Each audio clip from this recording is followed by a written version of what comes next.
അതിർത്തിയിലെ ഏറ്റുമുട്ടലിൽ താലിബാൻ സേന 12 പാക് സൈനികരെ വധിച്ചുവെന്ന റിപ്പോർട്ട് വരുന്നു. പാകിസ്ഥാന്റെ സൈനിക പോസ്റ്റുകളിൽ താലിബാൻ പിടിച്ചു. ഇന്ത്യയും താലിബാനും തമ്മിൽ നയതന്ത്ര ബന്ധം ശക്തമാകുന്ന സാഹചര്യത്തിൽ പാകിസ്ഥാനുമായി താലിബാൻ കൂടുതൽ ഏറ്റുമുട്ടുന്നു എന്ന വാർത്ത കൂടി വരികയാണ്. ബി പി ജെയിംസ് വീണ്ടും ചേരുന്നു. Welcome back to morning show. B P James, James, യഥാർത്ഥത്തിൽ ഈ താലിബാൻ പാകിസ്ഥാൻ സംഘടനം രൂക്ഷമാകുന്നത് നമ്മൾ വളരെ ശ്രദ്ധിച്ച് നോക്കേണ്ട കാര്യമാണ്. അല്ലെ, എപ്പോഴും നമ്മൾ പറയുന്നുണ്ടല്ലോ SKN, ശത്രുവിന്റെ ശത്രു മിത്രം.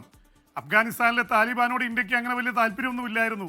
പക്ഷെ ഇപ്പോൾ പാകിസ്ഥാനുമായിട്ട് ഒരു സംഘർഷത്തിൽ നിൽക്കെ, ഒരുപക്ഷെ ഒരു കാലത്തല്ല, ഒരു 4 വർഷം മുമ്പ് വരെ പാകിസ്ഥാന്റെ ഏറ്റവും അടുത്ത സുഹൃത്തായിരുന്നു താലിബാൻ. ഇന്ന് താലിബാനും പാകിസ്ഥാനും തമ്മിൽ വലിയ ശത്രുതയിലായിരിക്കുന്നു. കഴിഞ്ഞ ദിവസമാണ് പാകിസ്ഥാൻ പോയി 2 സ്ഥലങ്ങളിൽ, കാബൂളിലും വേറെ സ്ഥലത്തും ബോംബിട്ടത്. അപ്പോൾ ആ ബോംബിട്ടതിൻ്റെ ഇടയിലാണ് ഇപ്പോൾ തിരിച്ചടി ആരംഭിച്ചിരിക്കുന്നു. പാകിസ്ഥാൻ അഫ്ഗാൻ അതിർത്തിയിൽ അഫ്ഗാനിസ്ഥാനിലെ താലിബാൻ സേന അടിച്ചിരിക്കുന്നു. അവിടെ 12 പാക് സൈനികർ കൊല്ലപ്പെട്ടുവെന്നും അവിടുത്തെ പ്രധാനപ്പെട്ട പാകിസ്ഥാന്റെ മിലിറ്ററി പോസ്റ്റുകൾ താലിബാൻ സേന പിടിച്ചു എന്നുള്ള വാർത്തകളാണ് വരുന്നത്. വലിയ ഞെട്ടിപ്പിക്കുന്ന വാർത്തകളാണ്. തീർച്ചയായിട്ടും പാകിസ്ഥാന്റെ ബോംബാർഡ്മെന്റ് ഉണ്ടാവും താലിബാന്റെ നേരെ.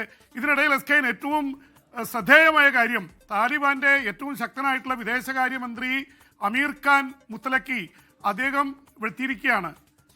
അദ്ദേഹം ഇന്ത്യയിൽ 6 ദിവസം സന്ദർശനത്തിനെത്തി. പ്രധാനപ്പെട്ട S ജയശങ്കർ അടക്കം പ്രമുഖ നേതാക്കളെ കാണുന്നു. ഇന്ത്യ അവിടെ എംബസി തുറക്കുന്നു. ഭാവിയിൽ ഒരുപക്ഷെ അഫ്ഗാനിസ്ഥാനിലെ താലിബാൻ ഭരണത്തെ നമ്മൾ അംഗീകരിക്കുന്ന തരത്തിലേക്ക് പോകുന്നു.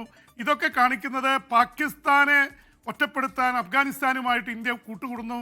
അതിൽ ആശങ്ക പ്രകടിപ്പിച്ചിട്ടുണ്ട് പാകിസ്ഥാൻ പറഞ്ഞു, ഇന്ത്യയുമായിട്ട് എന്തർത്ഥത്തിലാണ് താലിബാൻ കൂട്ടുകൂടാൻ പോകുന്നത്. ഒരുപക്ഷെ ഇമ്രാൻഖാൻ പ്രധാനമന്ത്രിയായിരുന്ന കാലത്താണ് SKN അമേരിക്കയെ പിന്തള്ളി താലിബാൻ അധികാരത്തിൽ വരുന്നതിന് ഏറ്റവും സഹായിച്ചത് പാകിസ്ഥാനാണ്.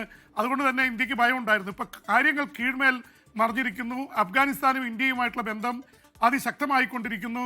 ഈ പറഞ്ഞ പോലെ ഇതിൻ്റെ പ്രശ്നങ്ങളൊക്കെ ഉണ്ട്. താലിബാനെ അങ്ങനെ വിശ്വസിക്കാനൊന്നും പറ്റില്ല ഇന്ത്യയെ സംബന്ധിച്ചിടത്തോളം. പക്ഷേ അമേരിക്കയായിട്ട് കൂടുതൽ കൂടാൻ പോയി ഗൾഫ് രാജ്യങ്ങളും അറബ് രാജ്യങ്ങളൊക്കെ എതിരായിക്കൊണ്ടിരിക്കുന്ന ഒരു അവസ്ഥയിൽ ഒരുപക്ഷെ അവിടെ ഒരു ബന്ധം ആവശ്യമാണ്. ഇന്ത്യയുടെ കവാടമാണ്. പണ്ട് ഫോറിൻ റൂളേഴ്സൊക്കെ, വിദേശ ശക്തികൾ ഇന്ത്യയിലേക്ക് കടന്നു വന്നിരുന്നത് അഫ്ഗാൻ വഴിയാണ്. അപ്പുറത്ത് ഇറാനും അഫ്ഗാനിസ്ഥാനുമായിട്ട് ഇന്ത്യ നല്ല ബന്ധം സ്ഥാപിക്കാൻ നോക്കുന്നു. ഇറാനിലെ ചാബഹാർ തുറമുഖം തന്നെ ഇന്ത്യ എത്രയോ കോടികൾ മുടക്കി, 100 കണക്കിന് കോടി മുടക്കി കൊണ്ടുവന്നത് SKN ഈ അഫ്ഗാനിസ്ഥാനിലേക്കുള്ള വാതായനം, മധ്യ ഏഷ്യയിലേക്കുള്ള വാതായനം എന്ന നിലയിലാണ്. അവിടെ അമേരിക്ക ഉപരോധം കൊണ്ടുവന്നിരിക്കുന്നു. അതുകൊണ്ട് ഇന്ത്യ വളരെ കരുതലോടെയാണ് നീങ്ങുന്നത്. SKN, okay, thank you B James. ഇനി നമുക്ക് നാളെ കാണാം. ലോകത്തെവിടെയായാലും ഏത് സമയത്തും 24 വാർത്തകളും ഓഗ്മെന്റഡ് റിയാലിറ്റി പാക്കേജുകളും എക്സ്പ്ലെയിനറുകളും വിശദമായി കാണാൻ ഞങ്ങളുടെ YouTube ചാനൽ നിങ്ങൾക്ക് സബ്സ്ക്രൈബ് ചെയ്യാം.